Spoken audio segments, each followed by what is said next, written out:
Berlatar belakang jauh di masa depan, tepatnya tahun 2057, tahun yang dimana saat ini bumi sedang berada di zaman es untuk yang kedua kalinya.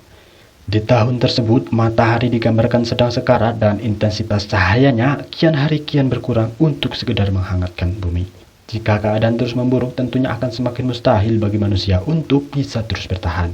Sehingga pada suatu hari, lahirlah sebuah harapan baru yang mereka beri nama dengan sebutan Icarus II, yaitu sebuah wahana antariksa yang besarnya kurang lebih sebesar Pulau Manhattan. Ini bendanya.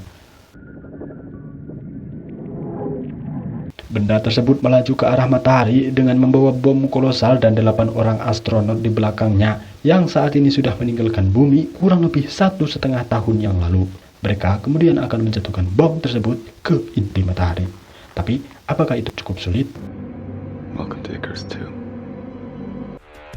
Halo pencinta sinopsis dimanapun kalian berada, perkenalkan saya El.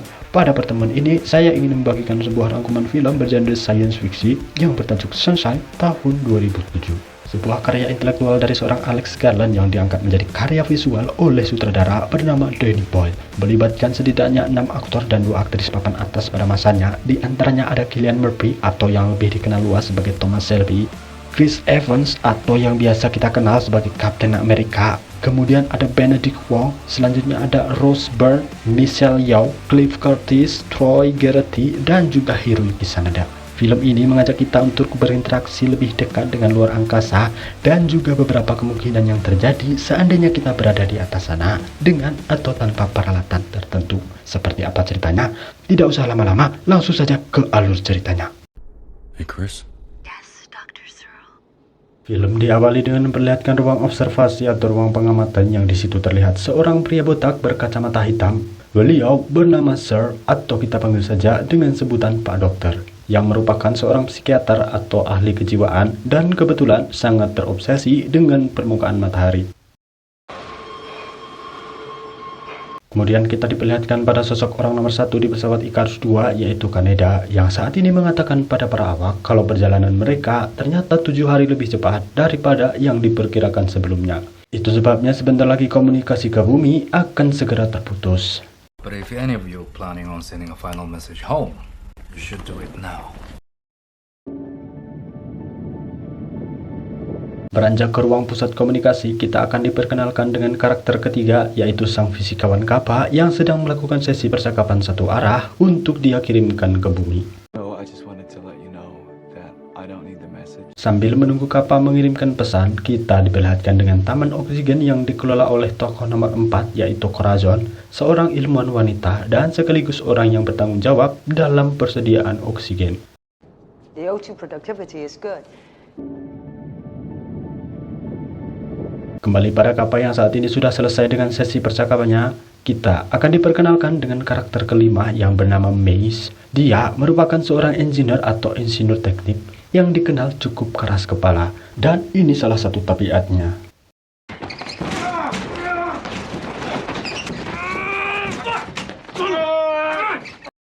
Selanjutnya kita diperlihatkan dengan pusat ruang medis dan juga kinerja Pak Dokter pada saat menangani pasien pertamanya, Mace, yang baru saja terlibat baku hantam dengan Kappa.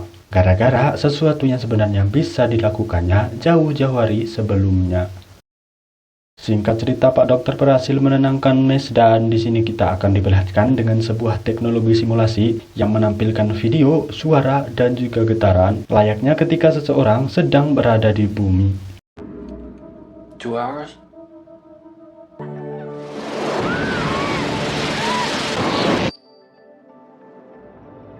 Scene kemudian membawa kita ke ruang kendali yang sekaligus memperkenalkan kita dengan tokoh ke-6, yaitu Cassie, sang pilot wanita yang kebetulan sedang melihat objek tidak biasa pada monitornya.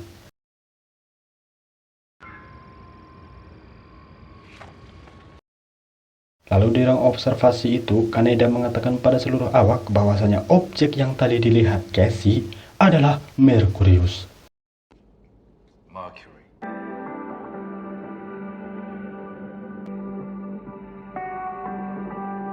Singkat cerita, scene beralih ke ruang pusat komunikasi yang memperkenalkan kita dengan karakter nomor 7, yaitu Harvey, yang selain berperan sebagai petugas komunikasi, dia adalah orang kedua setelah Kaneda.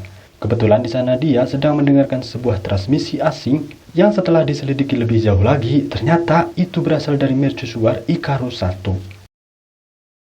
Sekedar informasi, Icarus I adalah pesawat generasi pertama yang mencoba misi serupa, tapi menghilang 7 tahun sebelumnya. Mereka seharusnya tidak mungkin menerima sinyal dari Icarus I, karena selain jaraknya yang terlalu dekat dengan matahari, sinyal transmisi yang dipancarkan Icarus I sangatlah lemah. Tapi inti besi dari planet Merkurius yang sedang mereka orbit bertindak selayaknya antena yang memperkuat sinyal dan memungkinkan upaya pencegatan. Selanjutnya Trey sebagai tokoh yang ke-8 dan juga seorang navigator menyarankan jika mereka ingin mencegat Icarus I, maka dengan izin sang kapten, dirinya akan mengubah sedikit jalur lintasan pada pesawat yang sedang mereka tumpangi. Suasana semakin memanas tatkala Insinyur Mace menentang Trey dan menyatakan bahwasanya penyimpangan seperti itu adalah sesuatu yang sangat berisiko. Sedangkan mereka memiliki satu-satunya harapan terakhir yang harus secepatnya dikirim. Namun di sisi lain Pak Dokter nampaknya memiliki pendapat lain yang berbanding terbalik dengan Mace, di mana beliau mengatakan bahwasanya ada sesuatu yang perlu dipertimbangkan dari Icarus I. Tentu saja bom yang dibawanya. If we had 2 bombs, we'd have 2 chances. Sebagai seorang kapten yang cukup bijaksana, Kaneda tidak langsung mengambil keputusan berdasarkan keinginan pribadinya, melainkan menunjuk salah satu dari mereka yaitu Kappa sebagai penentu iya atau tidaknya pendapat dari 2 orang tersebut.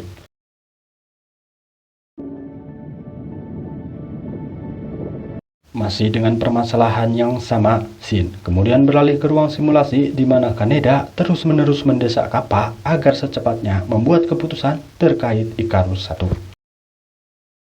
Kappa kemudian mengatakan pada Kaneda bahwasanya sekarang ini seluruh bahan fisil bumi telah mereka keruk habis untuk membuat bom yang sedang mereka tumpangi. Itu artinya mereka tidak butuh Icarus generasi pertama. Reliability of projection has dropped below 45. Akan tetapi setelah melakukan simulasi terkait pengiriman bom, dia tidak menemukan adanya akurasi perhitungan matematis dari banyaknya variabel yang ada. Sebaliknya, dia justru menemukan probabilitas atau prediksi kemungkinan tanpa batas yang diakibatkan oleh kompleksitas dan segenap distorsi ruang waktu pada permukaan matahari. Dengan kata lain, bom bisa saja sangat-sangat berhasil pun sebaliknya. Yang membuat Kappa pada akhirnya menerima masukan dari Pak Dokter yang mana 2 muatan akan jauh lebih baik. Slingshot complete. Icarus leaving Mercury orbit. Setelah meninggalkan orbit Merkurius, Shin memperlihatkan Kappa yang saat ini sedang terbangun dari tidurnya lantaran mimpi buruk yang dialaminya. Ditemani Cassie yang kebetulan ada di sana, mereka pun lantas berbincang-bincang.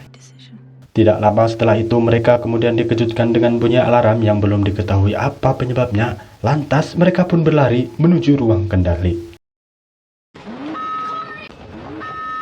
Dan sesampainya mereka di sana, terlihat sosok Trey yang sedang panik dan kebingungan tatkala dia sudah menghitung dan berulang kali memeriksa jalur lintasan dengan cukup akurat, tapi begitu diterapkan kok ada kerusakan. Usut punya usut, rupanya Trey melewatkan satu hal yang sangat krusial, fundamental dan juga sakral, yang mana dia lupa untuk menyesuaikan arah perisai terhadap sudut kemiringan yang baru saja dibuatnya. Itu sebabnya komputer mendeteksi adanya kerusakan eksternal pada pesawat tersebut. I forgot! Alright? I forgot.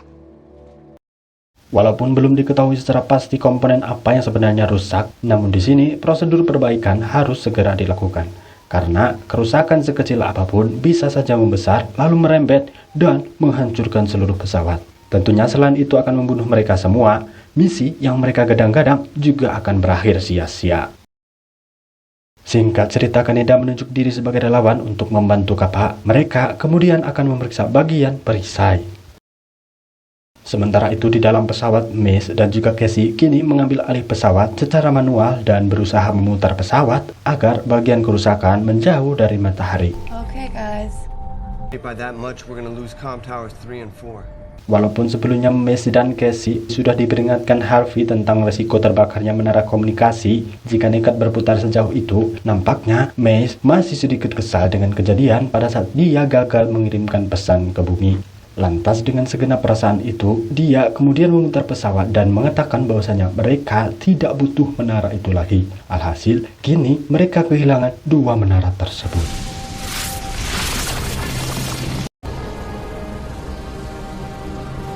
Sesaat setelah bagian kerusakan menjauh dari matahari, diketahui setidaknya ada 4 panel yang mengalami kerusakan. Dan setelah perisai pertama berhasil diperbaiki, semua awak bersorak pada sang kapten.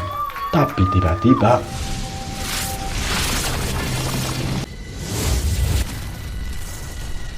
rupanya sedikit puing dan juga beberapa percikan dari api menara yang terbakar di awal, sebagian kecilnya menembus kaca taman oksigen.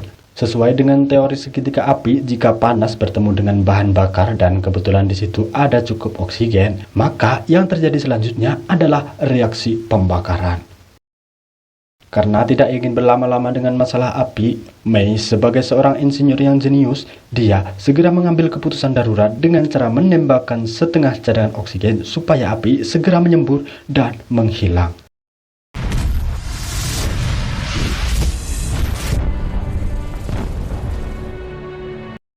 Berkat kejeniusan dan pembawaannya yang cukup keras kepala itu, May benar. Akan tetapi, dari sini muncul 2 masalah baru di pesawat mereka.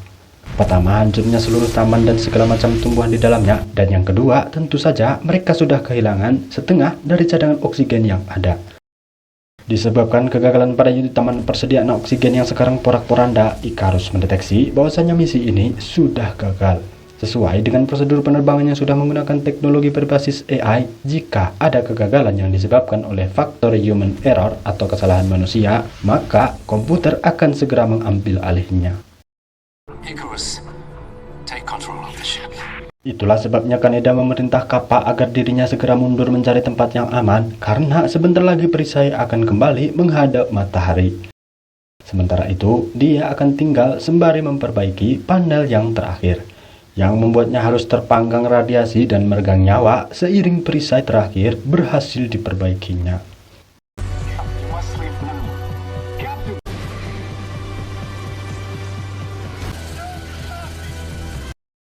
Pasca kematian Kaneda, kita dibawa menuju ruang medis memperlihatkan Trey yang tampak begitu depresi akibat kesalahan yang dibuatnya. Karena tidak tega melihat kondisi Trey yang semakin lama semakin memprihatinkan, Pak Dokter pada akhirnya memutuskan untuk menidurkan Trey dengan cara menyuntikkan obat penenang supaya tidak terjadi hal-hal negatif dengannya. Selanjutnya, Harvey, sang pengawas komunikasi yang sekarang dinobatkan sebagai kapten baru, mengingatkan para awak bahwasanya oksigen yang tersisa tidak akan cukup untuk membawa mereka sampai ke titik pengiriman. Sehingga dia mengatakan sekarang tidak ada lagi pilihan selain berlabuh dan singgah di pesawat Icarus 1.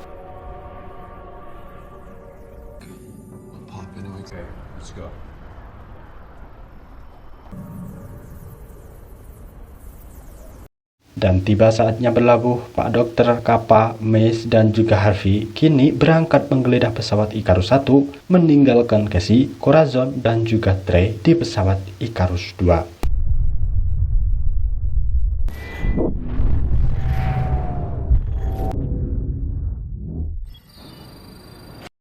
Sesampainya di taman oksigen, sang Kapten Harvey menemukan adanya habitat tumbuhan yang cukup rimbun dan juga beberapa tumbuhan liar di antaranya. Sementara kapal yang sekarang berada di ruang detonator juga menemukan bahwasannya muatan masih berfungsi dengan cukup baik. Say again, Kappa? The payload is fully operational. I say okay.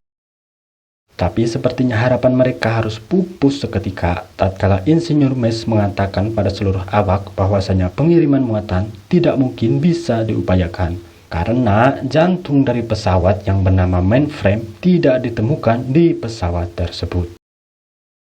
Sebagai tambahan, mainframe atau kerangka utama adalah komponen penting dalam pesawat Icarus, yang dimana jika benda tersebut tidak disematkan ke dalam pendinginnya, maka Icarus tidak akan berfungsi sebagaimana mestinya. Selanjutnya, kita diperlihatkan dengan Pak Dokter yang saat ini sedang memeriksa ruang observasi. Ternyata beliau menemukan sejumlah awak yang sudah lama terbakar akibat paparan radiasi.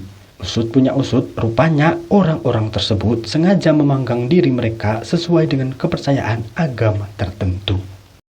Epiphany?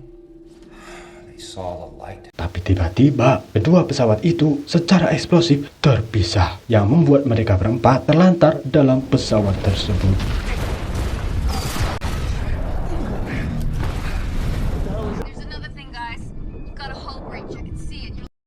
Dengan hanya satu pakaian antariksa yang tersedia, Mace kemudian menyarankan Kappa agar segera memakainya, karena Kappa adalah satu-satunya awak yang paham betul bagaimana cara mengirimkan muatan. Sedangkan sisanya harus membungkus diri mereka dengan bahan isolasi dinding jika ingin tetap hidup dan selamat dengan anggota tubuh yang utuh.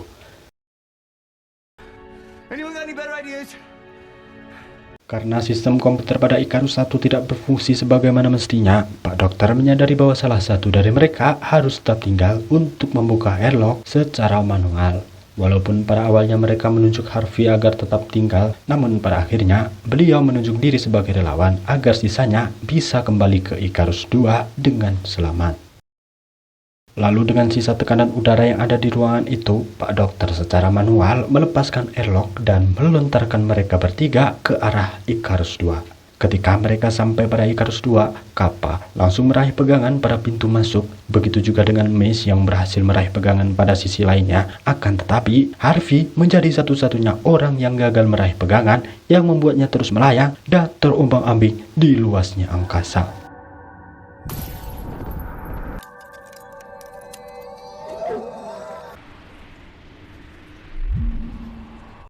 Selesai dengan Harvey, kita kemudian kembali diperlihatkan dengan Pak Dokter yang tampak sedang berjalan menuju ruang observasi. Perlu diketahui bahwasanya ruangan itu saat ini tidak ada filter sama sekali. Terlihat gelap karena saat ini ruangan tersebut sepenuhnya terlindung oleh bayangan Icarus 2. Dan ketika tiba waktunya bagi Icarus 2 untuk segera berangkat mengirimkan muatan, Casey sebagai sang pilot yang mewakili seluruh awak dan juga orang-orang yang lembut hatinya, kemudian mengucapkan salam perpisahan untuk yang terakhir kalinya pada Pak Dokter. Beliau pun harus meregang nyawa pada saat Icarus 2 mulai beranjak. Selesai dengan Pak Dokter dan juga Icarus 1, Sin kemudian berfokus pada Icarus 2 dan 5 orang yang saat ini selamat. Di ruang makan itu, Corazon menghitung oksigen yang ada hanya cukup untuk 4 dari 5 orang yang tersisa. Karena Trey adalah satu-satunya terdakwa di balik meledaknya airlock dan secara teknis dia pernah melakukan kesalahan, dari sini muncullah gagasan dari Mace untuk membunuh Trey. Dude, how? That's between me and Trey. Walaupun pada awalnya Casey menolak petisi dari Mace tentang keputusannya untuk membunuh Trey, namun mengingat dan menimbang bahwasanya kebutuhan biologis tidak bisa ditawar-tawar dan nyawa seluruh kehidupan yang ada di bumi jauh lebih penting daripada nyawa satu orang, pada akhirnya Mace tetap akan melanjutkan apa yang sudah dia rencanakan. I'm sorry, Cassie. Namun pada saat Mei sudah berada di ruang medis, dia justru dibuat terkejut saat mengetahui bahwasanya Trey tidak sedang berada di ruang tidurnya, melainkan sedang bersandar di balik dinding dan bersimbah darah akibat pisau yang dia goreskan sendiri tepat memutus urat pergelangan tangannya. What do you want me to say? I don't want you to say I just want you to know that this belongs here.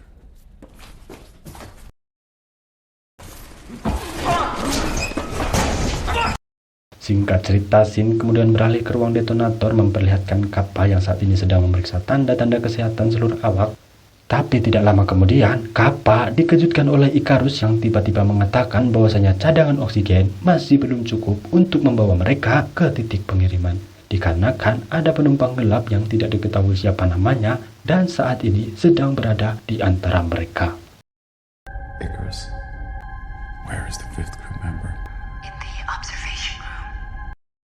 Tidak menunggu lama, dia pun lantas menuju ke ruang observasi dan menemukan bahwasanya orang tersebut adalah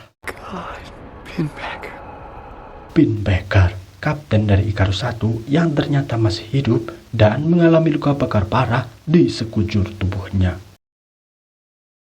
Alih-alih mengajak Kappa bernegosiasi, Pinbacker secara tiba-tiba justru menyerang dan melukai tubuh Kappa.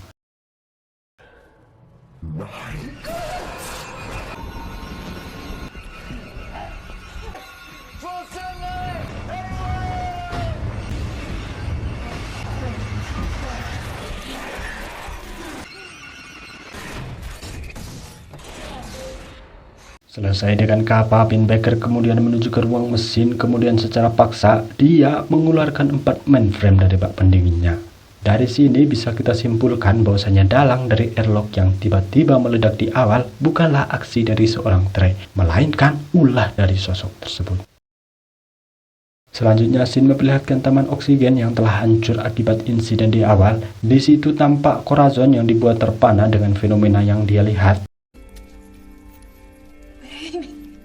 Menyadari kalau tumbuhan tersebut sesuatu yang nyata, Corazon terlihat begitu bersemangat ingin memberitahukan kabar ini pada yang lainnya. Tapi tiba-tiba, Icarus. si hantu sialan ini tanpa basa-basi langsung menikam tepat di belakang punggungnya, yang pada akhirnya membuat Corazon tewas di tempat. Scene kemudian beralih ke dalam airlock memperlihatkan Kappa yang saat ini ingin segera memberitahukan pada seluruh awak tentang kemunculan Pinbacker yang diam-diam sedang menyusup di antara mereka. Namun, tanpa sepengetahuan Kappa, Pinbacker memang sengaja membuatnya terjebak agar dirinya lebih leluasa melangsungkan aksi gilanya.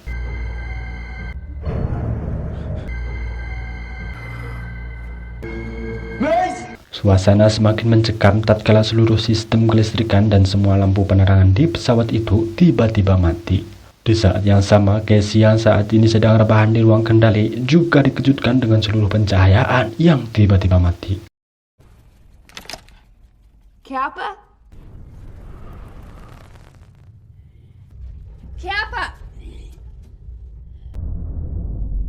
Sementara itu kita diperhatikan dengan sosok Mace yang semenjak tadi cuma mondar-mandir tidak jelas apa yang sebenarnya dia cari, yang lantas memeriksa keadaan sekitar dengan layar monitor.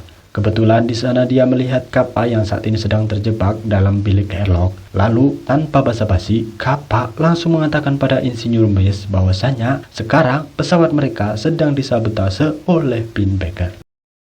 Sadar akan hal ini, Mace segera berlari ke ruangan mesin untuk menurunkan panel induk dengan sistem komputer yang ada. Namun karena sistem komputer tidak cukup daya, lantas dia pun berupaya menurunkan semua kerangka utama kembali ke dalam pendinginnya secara manual ala-ala Kapten Amerika. Berkat aksi nekatnya, kini semua pencahayaan kembali beroperasi. Namun sayang 1000 kali sayang, pada saat Mace melakukan aksi heroiknya yang ketiga kali, kedua kakinya justru tersangkut pada saat kerangka mulai diturunkan, yang membuatnya tewas membeku secara perlahan-lahan.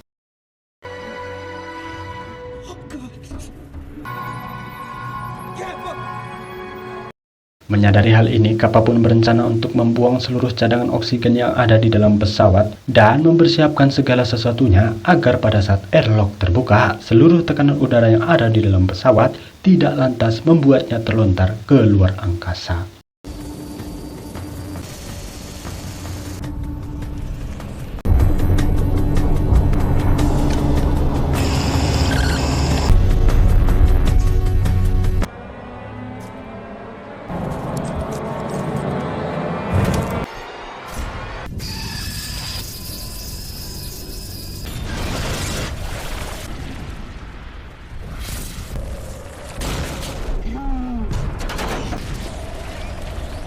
Sesaat setelah tekanan menjadi 0, Kappa kemudian menuju ke badan muatan, tapi sebelum itu pertama-tama dia harus memisahkan badan pesawat dengan muatannya.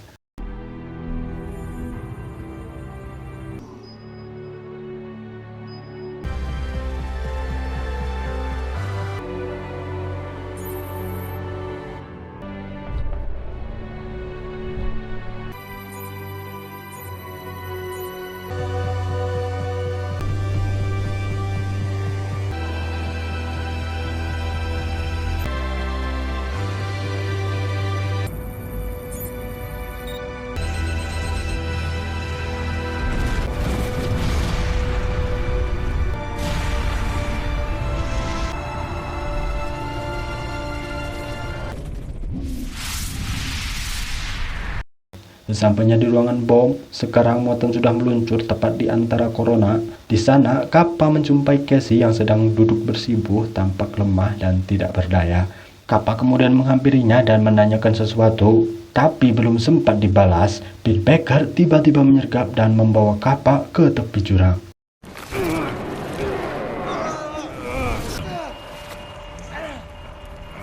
For 7 years I spoke with God. Tidak rela terjadi apa-apa dengan Kappa, Casey kini tergerak untuk membantunya dengan cara melompat ke arahnya dan ikut bergelantungan bersama-sama.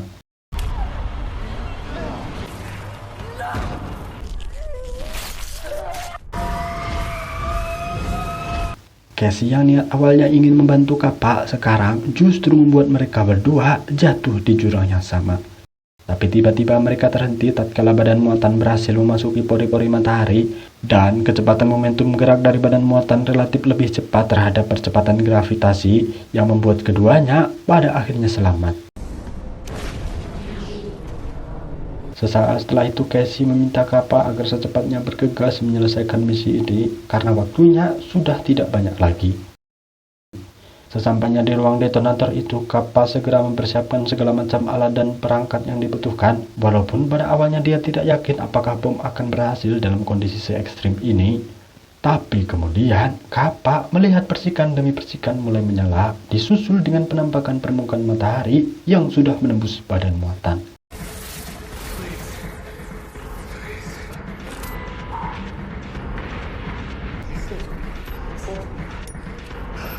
Diakibatkan adanya distorsi ruang waktu pada permukaan matahari, Kappa melihat waktu berjalan dengan sangat lambat dan seolah-olah seperti berhenti.